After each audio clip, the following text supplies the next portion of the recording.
महिमा के लिए और परमेश्वर के नाम को आदर देने के लिए। हम इसमें अपने दिल की गहराइयों से परमेश्वर को आभार दें, परमेश्वर को धन्यवाद दें, परमेश्वर के नाम की प्रशंसा करें, परमेश्वर को अपने सारे अंतःकरण से परमेश्वर को आदर और सम्मान, और परमेश्वर को अपना सारा दिल, सारा मन, सारी आत्मा, सारी बुद्धि, सारी शक्ति से अपना सर्वश्रेष्ठ परमेश्वर को दे। Glory to God. वचन 1, हे मेरे परमेश्वर, हे राजा, मैं तुझे सराहूंगा और तेरे नाम को सदा सर्वदा धन्य कहता रहूंगा। प्रतिदिन मैं तुझको धन्य कहा करूंगा और तेरे नाम की स्तुति सदा सर्वदा करता रहूंगा। यहोवा महान और अति स्तुति के योग्य है और उसकी बड़ाई अगम है। तेरे कामों की प्रशंसा और तेरे पराक्रम के कामों का वर्णन पीढ़ी से पीढ़ी होता चला जाएगा। मैं तेरे ऐश्वर्य की महिमा का प्रताप, तेरे ऐश्वर्य की महिमा के प्रताप पर और तेरे भांति भांति के आश्चर्य कर्मों पर ध्यान करूंगा। लोग तेरे भयानक कामों की शक्ति की चर्चा करेंगे और तेरे बड़े बड़े कामों का वर्णन करूंगा। लोग तेरी बड़ी भलाई का स्मरण करके उसकी चर्चा करेंगे और तेरे धर्म का जय जयकार करेंगे। यहोवा अनुग्रहकारी और दयालु, विलंब से क्रोध करने वाला और अति करुणामय है। यहोवा सभी के लिए भला है और उसकी दया उसकी सारी सृष्टि पर है।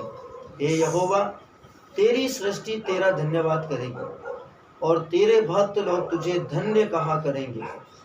वे तेरे राज्य की महिमा की चर्चा करेंगे और तेरे पराक्रम के विषय में बात करेंगे कि वे मनुष्यों पर तेरे पराक्रम के काम और तेरे राज्य के प्रताप की महिमा प्रकट करें। तेरा राज्य युग युग का और तेरी प्रभुता सब पीढ़ियों तक बनी रहेगी। यहोवा सब गिरते हुओं को संभालता है और झुके हुओं को सीधा खड़ा करता है। सभी की आंखें तेरी ओर लगी रहती है और तू उनको आहार समय पर दिया करता है। तू अपनी मुट्ठी खोलकर सब प्राणियों को आहार से तृप्त करता है। यहोवा अपनी सब गति में धर्मी और अपने सब कामों में करुणामय है। जितने यहोवा को पुकारते हैं, अर्थात जितने उसको सच्चाई से पुकारते हैं, उन सभी के वह निकट रहता है। वह अपने डरवैयों की इच्छा पूरी करता है और उनकी दुहाई सुनकर उनका उद्धार करता है। यहोवा अपने सब प्रेमियों की तो रक्षा करता है, परंतु सब दुष्टों का सत्यानाश करता है। मैं यहोवा की स्तुति करूंगा और सारे प्राणी उसके पवित्र नाम को सदा सर्वदा धन्य कहते रहेंगे। Glory to God. मैं तीनों जो वचन हमने पढ़े उसमें आपको आखिरी के इन 3 वचनों को समझाना चाहूँगा, 19वां, 20वां और 21वां। पहला है, वह अपने डरवैयों की इच्छा पूरी करता है और उनकी दुहाई सुनकर उनका उद्धार करता है। हर व्यक्ति, हर विश्वासी जो परमेश्वर का भय मानता है, पहले इस 19वें वचन में वह अपने डरवैयों की इच्छा पूरी करता और उनकी दुहाई सुनकर उनका उद्धार करता है।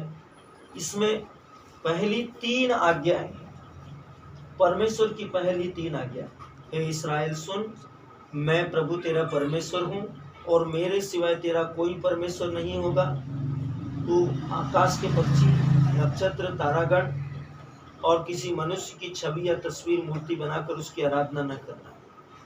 प्रभु का दिन पवित्र रखना, प्रभु का नाम व्यर्थ न लेना और प्रभु के कारण या प्रभु के नाम पर प्रलोभन में न पड़ना, न प्रलोभन करना। ये पहली 3 आज्ञा परमेश्वर की है, जो परमेश्वर ने अपने लिए रखी है कि मनुष्य उन 3 आज्ञाओं का पालन करे। बाकी की जो 7 आज्ञाएं हैं वह है मानवीय जीवन की आज्ञा।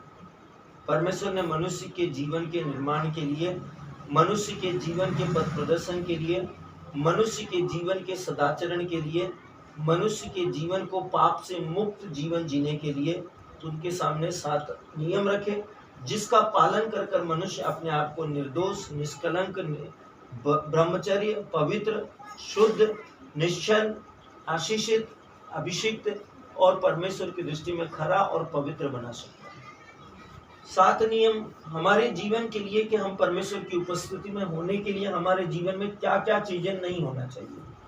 परमेश्वर की उपस्थिति में जब हम जाते हैं, हमारी प्रार्थना इन्हीं बातों के आधार पर सुनी जाती है। इन्हीं बातों के, इन 7 नियमों के कारण ही हमारी प्रार्थनाओं का उत्तर भी आता है।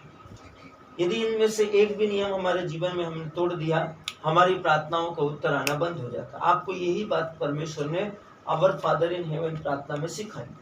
इसी बात को परमेश्वर ने 10 नियमों को कट करके एक नियम में बदल दिया कि मैं प्रभु तेरा परमेश्वर हूँ, मेरे सिवा तेरा कोई ईश्वर नहीं होगा। और प्रभु अपने परमेश्वर को अपने सारे दिल, सारे मन, सारी आत्मा से प्यार करो और अपने पड़ोसी को अपने ही समान प्यार करो। इस नियम में 10 नियमों को, प्रभु के 3 नियम और कलीसिया के 6 नियम, 7 नियमों को एक नियम बना दिया, ताकि मनुष्य के जीवन के अंदर परमेश्वर के काम हो और जब भी वो प्रार्थना करे उसकी प्रार्थना का उत्तर मिले। इसीलिए वचन मेरी यिर्मयाह नबी की ग्रंथ अध्याय 33 वचन संख्या 3 में लिखा, तू मुझे पुकार मैं तुझे उत्तर दूंगा। तो आप पुकारें और आपको उत्तर मिलना चाहिए। परमेश्वर बहरा नहीं है। यशायाह 59:1-2 में उसने कहा, मेरा कान बहरा नहीं है, मेरा हाथ डुंडा नहीं है, वो बचा सकता है और कान सुन सकता है। तो आपको परमेश्वर ने जो कहा है, जब आप इन नियमों के अनुशासन में योग्य होते हैं तो प्रार्थनाएं आपकी परमेश्वर के भवन में जाते ही उत्तर रिसीव करके रिटर्न हो जाती है। आपके मुंह से निकला हुआ शब्द, बाइबल यही कहती है कि परमेश्वर ने क्या कहा कि मेरे शब्द मेरे मुंह से निकलकर व्यर्थ मेरे पास वापस नहीं लौटते, मैं जो चाहता हूं वो उसे पूरा कर देता हूं। सोचिए कि परमेश्वर ने कहा है कि आप पवित्र आत्मा का मंदिर है, परमेश्वर आप में रहता है।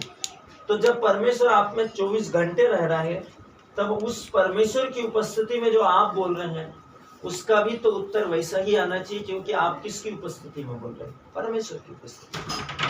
उत्तर नहीं आने की सबसे बड़ी वजह है कि हम इन 7 नियमों को और परमेश्वर के लिए जो कलीसिया के 6 नियम है, कलीसिया के लिए जो 3 नियम है, उनका उल्लंघन कर दिया। हम उनमें परमेश्वर की दृष्टि में, देखिए, हम आपस में एक दूसरे को समझ सकते हैं, एक दूसरे को बोल सकते हैं कि ठीक है, चलता है, थोड़ा बहुत चलता है, लेकिन परमेश्वर रत्ती भर भी गलती बर्दाश्त नहीं करता। आपको मैं समझ सकता हूँ, आप मुझे समझ सकते हैं कुछ हद तक या काफ़ी हद तक, या सबसे ज़्यादा हम आप एक दूसरे के लिए बहुत कुछ कर सकते हैं, लेकिन उससे कोई फायदा नहीं। परमेश्वर के सामने हम इस रीति से नहीं जा सकते। परमेश्वर के सामने हमको जिस रीति से जाना है, जैसे परमेश्वर चाहता है वैसे ही जाना है। इसलिए लिखा है, यदि मेरे लोग जैसा मैं चाहता हूँ उस रीति से प्रार्थना करें, उस तरीके से प्रार्थना करें, तो मांगी हुई वस्तुओं को मैं उन्हें प्रदान कर दूंगा, मांगे हुए देशों को मैं उन्हें प्रदान करूंगा, प्रतिज्ञा की हुई वस्तुओं को मैं उन्हें प्रदान करूंगा। सोचिए, हम एक सिलेंडर